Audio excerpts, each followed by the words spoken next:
ही एक psychological expectation होती, कारण वर्ड टू वर्ड मी तर वाचणार नाही आहे. ती जी अपेक्षा होती ती पूर्ण त्यांनी फुलफिल केली नाही. मग ती अपेक्षा फुलफिल केली नाही म्हणून मी त्याला 1.5 मार्क दिला, अर्धा मार्क काढला. मग जर असे मग खूप पेपर्स बघितले मुलांचे की ज्यांनी ती लेंथची अपेक्षा, लांबीची अपेक्षा पूर्ण केली नाही, पण उत्तर बरोबर होतं. मग तेव्हा कळलं की त्या मुलांचे लेटरिंग म्हणजे अक्षर लहान आहे, त्यामुळे एका ओळीमध्ये जास्त शब्द बसतात, एका ओळीमध्ये शब्द जास्त बसतात. मग किती शब्द लिहिले की एक्झामिनर सॅटिस्फाईड होईल, म्हणजे आपलं उत्तर सफिशियंट मोठं होईल. तर त्याच्यासाठी एका लाईनमध्ये not more than 6 to 7 words, 6 ते 7 पेक्षा जास्त शब्द नाही, असं लिहू. अशा प्रकारे उत्तर लिहिण्याची जर तुम्हाला सवय लावली तर परीक्षकाची ती 8 ओळी, 10 ओळी, 12 ओळींची जी अपेक्षा ती पूर्ण होते. थोडक्यात एका ओळीमध्ये 6 ते 7 पेक्षा जास्त शब्द नको. हां, म्हणजे आणि, व, परंतु, अँड वगैरे, इन वगैरे असे छोटे शब्द आले तर ते मग कदाचित 8 बसतील, एखाद्या ओळीत 9 बसतील, पण अदरवाईज 6 ते 7 शब्द हा एक थंब रूल म्हणून तर तुम्ही लक्षात ठेवा, त्याचा तुम्हाला फायदाच होईल. उत्तर कोणत्या भाषेत लिहायचं? टेक्स्च्युअल लँग्वेजमध्ये का गाईडमध्ये, नवनीतमध्ये भाषा असते त्या भाषेमध्ये, का ट्युशनमधल्या क्लासमध्ये नोट्स दिल्या त्या प्रिंटेड नोट्सच्या भाषेमध्ये, किंवा क्लासमध्ये किंवा स्कूलमध्ये टीचरनी क्वेश्चन आन्सर लिहून दिलेले त्या भाषेमध्ये, का स्वतःच्या भाषेमध्ये? अगदी सोपं सांगायचं तर टेक्स्टमधले सगळे पॉईंट्स कव्हर होतील असं उत्तर, पण स्वतःच्या भाषेमध्ये, आणि टेक्स्टमधले महत्त्वाचे शब्द, सगळे शब्द त्याच्यामध्ये येतील. अशा प्रकारे तुम्ही लिहिलं तर ते परीक्षकाला आवडतं. तुम्ही डायजेस्टमधनं उत्तर रट्ट्या मारून पाठ केलेलं हे परीक्षकाला कळतं. सुरुवातीचे 1-2 प्रश्न चेक केले की कळतं हे नवनीतमधलं पाठ केलं म्हणून. तर ही तुमची पाठांतराची परीक्षा नाही, त्याच्याशी तुम्हाला काय समजलं ना त्याची परीक्षा आहे. तेव्हा तुम्हाला काय समजलं आहे तुम्ही लिहिताना थोडं, एखादं लहान मुलं असतं नुकतंच बोलायला लागलेलं, ते बोबडं बोलतं पण त्याच्या आईला वडिलांना कळतं ना, तसं तुम्ही तुमच्या भाषेमध्ये लिहिताना थोडा शब्द इकडे तिकडे झाला ना तर ते एक्झामिनर उलट समजून घेतील, कारण त्यांना ते काय विचार करतील, ह्याला कळलं आहे बरं का. तेव्हा थोडक्यात उत्तराची भाषा ही कोणती प्रिंटेड लँग्वेज नको, ती भाषा तुमची स्वतःची, पण टेक्स्टमधले सगळे पॉईंट्स आणि टेक्स्टमधले सगळे महत्त्वाचे शब्द त्याच्यामध्ये येतील अशा पद्धतीने रचलेलं ते उत्तर हे असावं. ग्रामर किंवा कन्स्ट्रक्शन मिस्टेक्स. समजा मी सायन्सचा टीचर आहे, तुम्ही मला विचारायला आला की सर सायन्समध्ये तुम्ही स्पेलिंग मिस्टेक्स बघता का? हे इंग्लिश किंवा मराठी मीडियमला पण लागू आहे. स्पेलिंग मिस्टेक तुम्ही बघणार का? ग्रॅमॅटिकल मिस्टेक, वॉज वापरला का हॅड वापरला बघणार का? मी म्हणतो नाही नाही, आम्ही असलं काय बघत नाही. खरं तर फॅक्ट आहे. पण जेव्हा असं होतं ना की मी एखादं उत्तर तुमचं चेक करतो आहे आणि त्या उत्तरामध्ये मला खूप स्पेलिंग मिस्टेक दिसतात, की प्रत्येक 2-4 लाईनमध्ये एक स्पेलिंग मिस्टेक आहे, माझ्या मनामध्ये काय विचार येणार, काय पोरगं आहे ना, साधं 2 वाक्य धड लिहिता येत नाहीत, म्हणजे स्पेलिंग तयार नाहीत, वाक्याची कन्स्ट्रक्शन नाही, अर्धवट वाक्य आहेत,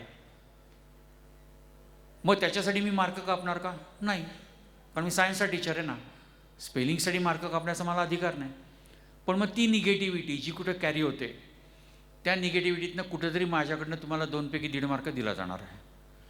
तेव्हा एस्पेशली दोन्ही सायन्स आणि हिस्ट्री जॉग्राफी यामध्ये लक्षात ठेवा की स्पेलिंग किंवा ग्रॅमॅटिकल मिस्टेक्स ह्या होऊ द्यायच्या नाहीत. ऑप्शनल किंवा एक्स्ट्रा क्वेश्चन सॉल्व करायचा का?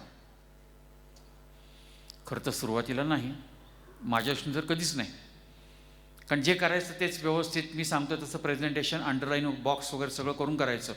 मग ते केल्यानंतर जर का वेळ मिळाला तर ऑप्शनल किंवा एक्स्ट्रा क्वेश्चन सॉल्व करा. सुरुवातीला समजा गिव्ह रिझन, मग अशी एक्झाम्पल दिलं, 4 आहेत, 4 पैकी 3 सॉल्व करायचे आहेत, नाही मी 4 पैकी 4 करून टाकतो. कशाला बाबा? नाहीतरी तू चौथं जे लिहायचं आहे, तुला पहिल्या 3मध्ये कुठं कमी पडला असं वाटलं तर चौथं तू 4-5 पानांनंतर लिहू शकणार आहेस ना, नंबर फक्त तो टाकायचा. त्यामुळं सुरुवातीपासून ऑप्शनल किंवा एक्स्ट्रा क्वेश्चन सॉल्व करायची गरज ही नाही.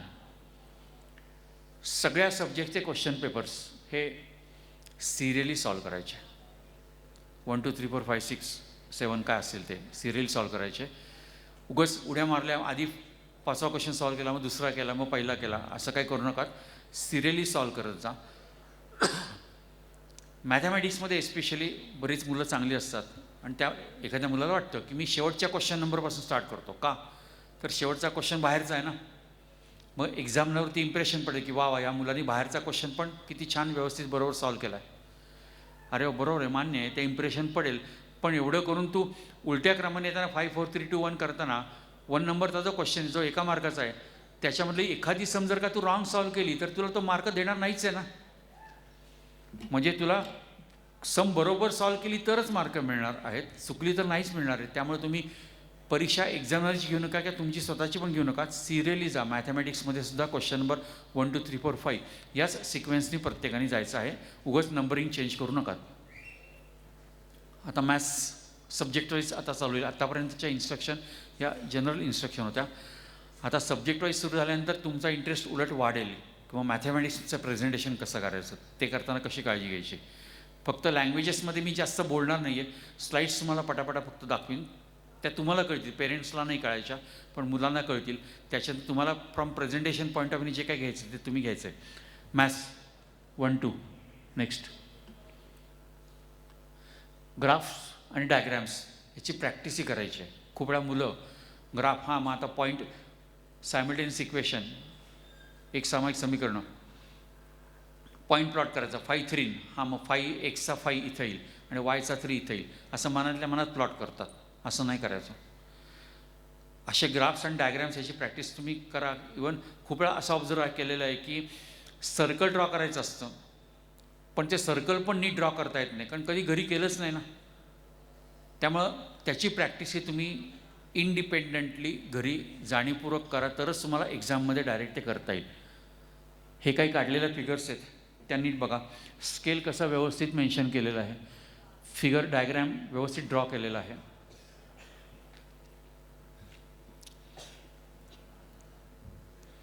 नेक्स्ट, या लाईनवरती त्याचं इक्वेशन लिहिलेलं आहे, दोन्ही लाईनची इक्वेशन लिहिली आहे. जे जे पॉईंट्स प्लॉट केलेले आहेत ते पॉईंट्स प्लॉट केले त्याला डार्क केलेलं आहे. आन्सर, हे जे आन्सरचे जे पॉईंट्स आहेत कोऑर्डिनेट्स -1 -5 हे व्यवस्थित मेन्शन केलेलं आहे. स्केल व्यवस्थित दिलेलं आहे. हे सगळं तुमच्या ग्राफमध्ये यायला पाहिजे आहे. त्यासाठी त्याची घरी इंडिपेंडेंटली प्रॅक्टिस.